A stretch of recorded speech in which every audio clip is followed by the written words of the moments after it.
This is the Empire State Building. When it was built almost 100 years ago, it became the tallest building in the world by far. It was its own vertical city, housing thousands of workers, a cafe, its own postal system, and thanks to its counterintuitive design, it became a money-making machine.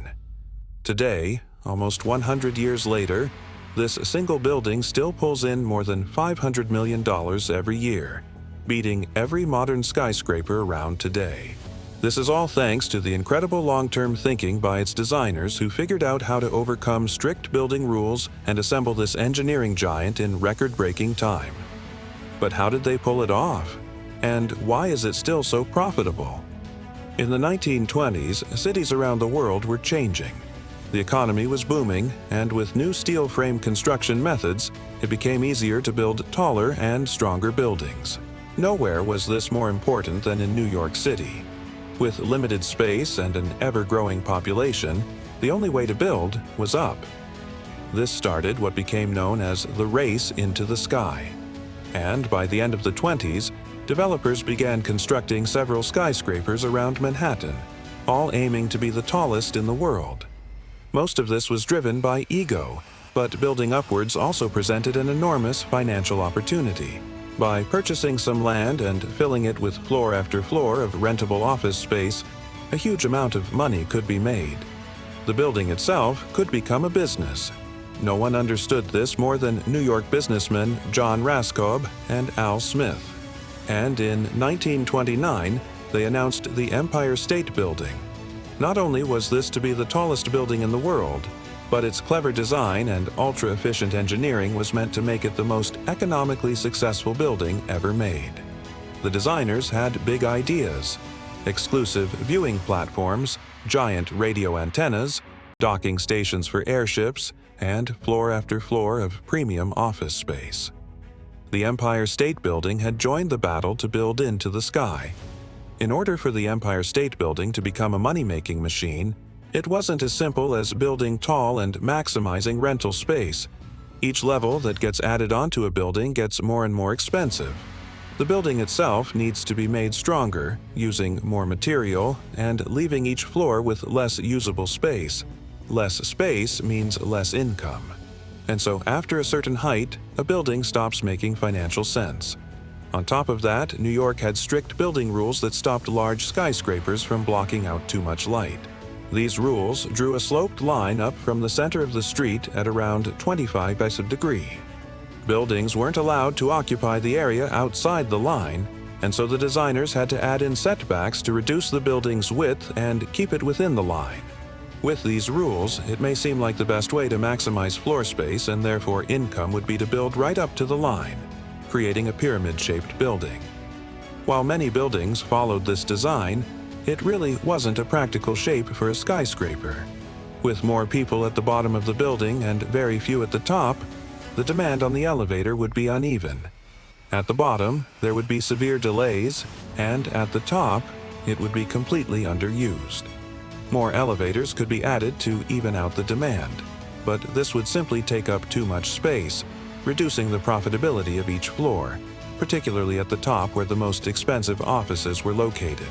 The ideal office space was bright and quiet, so areas close to the window and high above the noisy streets were most desirable. These premium areas fit for executives and CEOs could fetch up to $3 per square foot in yearly rent. But as you got further from the window and closer to the ground, this would drop to just over $1 per square foot. The pyramid design simply maximized the cheaper offices at the bottom while sacrificing the premium offices at the top. With the population spread out more evenly, they were able to place fewer elevators into a central core of the building, leaving a 28-factored ring of premium office space around the whole building. But building a skyscraper this big would only be possible on a huge plot of land. At the time, most skyscrapers were being built in Lower Manhattan, which had become the financial center of the world.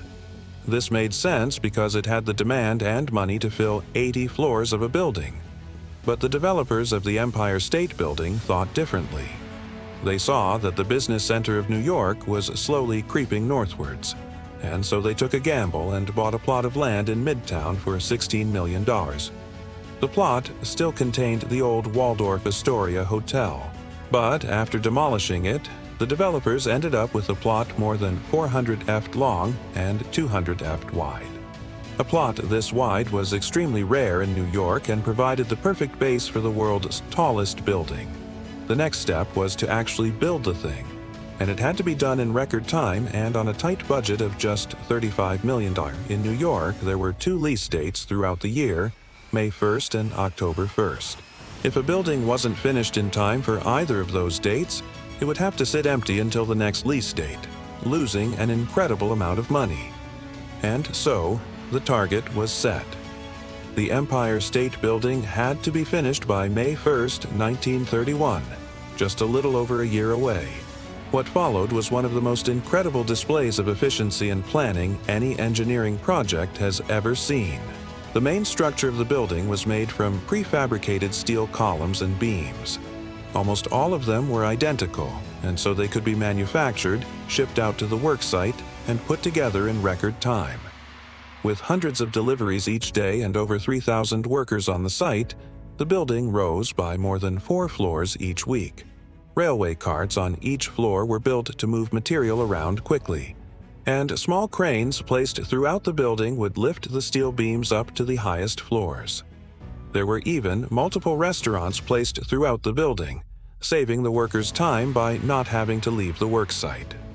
In just 6 months, the entire steel structure had been put together, and another 6 months later, the entire building was complete, coming in under budget at just $25 million.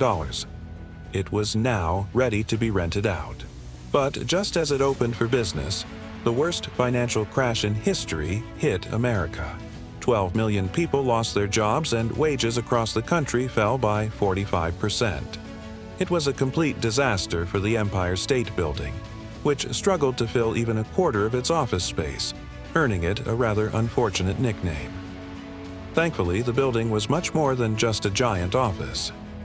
On the 86th and 102nd floor were 2 observatories, giving tourists a view of New York that towered above every other building. Tickets cost $1, and it became a hit right away. In its first year, it sold over 1 million tickets, and throughout the 30s it became the main revenue stream for the building, until its offices finally recovered from the